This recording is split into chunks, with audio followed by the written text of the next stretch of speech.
كل البيوت والعلاقات فيها مشاكل.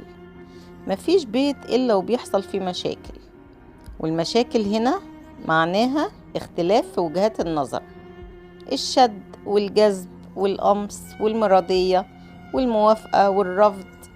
كل دي مشاكل عادية ومنطقية جدا وبتحصل.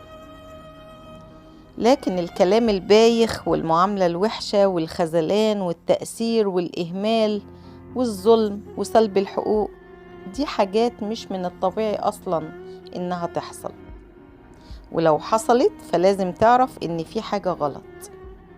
كل الحكاية والحقيقة إنك في اختبار المشاكل، اختبار قلة الرزق، اختبار الحزن، اختبار الخنقة اللي بتيجي فجأة وبدون أي سبب، اختبار الفراق، اختبار الصدمة، اختبار المرض والظلم، اختبار كذا وكذا.